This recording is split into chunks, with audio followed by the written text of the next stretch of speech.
In the beginning there was a river. The river became a road, and the road branched out to the whole world. And because the road was once a river, it was always hungry. In that land of beginnings, spirits mingled with the unborn. We could assume numerous forms. Many of us were birds. We knew no boundaries. There was much and soaring. We feasted much because of the beautiful terrors of eternity. We played much because we were free. And we sorrowed much because there were always those among us who had just returned from the world of the living. They had returned inconsistible for all the love they had left behind, all the suffering they hadn't redeemed, all that they hadn't understood, and for all they had barely begun to learn before they were drawn back to the land of origins. There was not one among us who looked forward to being born. We disliked the unfilled longings, the unshrined injustice of the world, the labyrinth of loves, the ignorance of parents, the fact of dying, the amazing indifference of the living in the midst of the simple beauties of the universe. We feared the heartlessness of human beings, all of whom are born blind, few of whom ever learn to see. Our king was a wonderful personage who sometimes appeared in the form of a great cat. He had a red beard and red eyes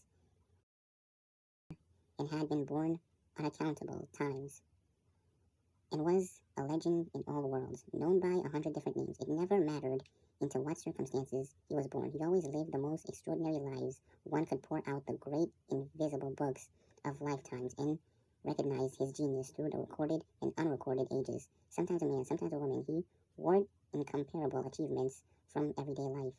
If there was anything common to all his lives, the essence of it might well be the love of transformation, the transformation of love into higher realities.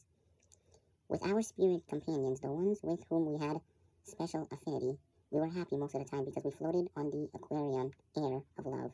We played with the fauns, the fairies, and the beautiful beings, tender, sibless, being spirits, and the serene presence of our ancestors were always with us, bathing us in radiant of their diverse rainbow. Reasons why babies cry when they are born. One of them is the sudden separation from the world of pure dreams where all things are made enchantment and where there is no suffering. The happier we were, the closer was our birth. As we approached another incarnation, we made pacts that we could return to the spirit world at the first opportunity. We made these vows in the fields of intense flowers and in the sweet casting moonlight of that world. Those of us who made such vows were known among the living as abiku. Recognize us. We were the ones who kept coming and going, unwilling to come to terms with life.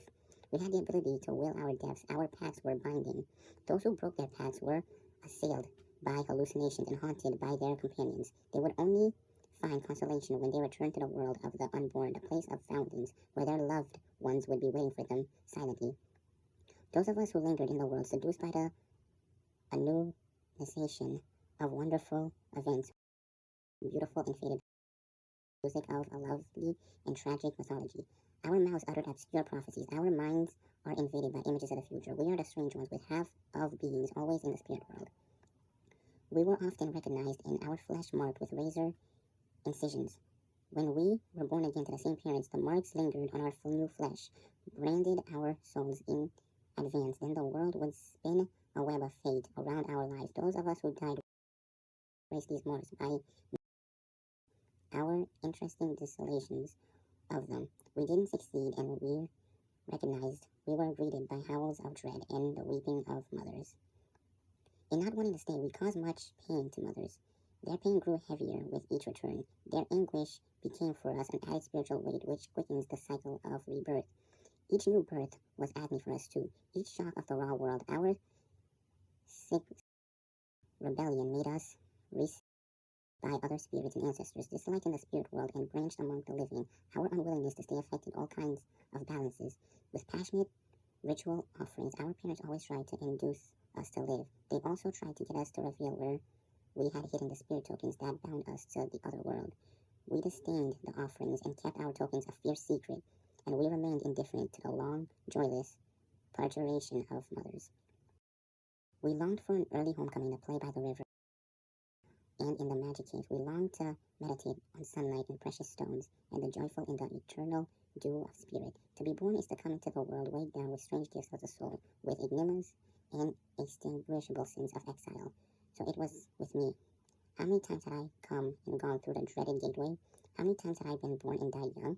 And how often to the same parents? I had no idea. with me, but this time, somewhere in the interspace between the spirit world and to stay. This meant breaking my path and outwitting my companions. It wasn't because of the sacrifices, the burnt offerings of oils and yams and palm nuts, or the blandishments, the short-lived promises of special treatment, or even because of the grief I had caused.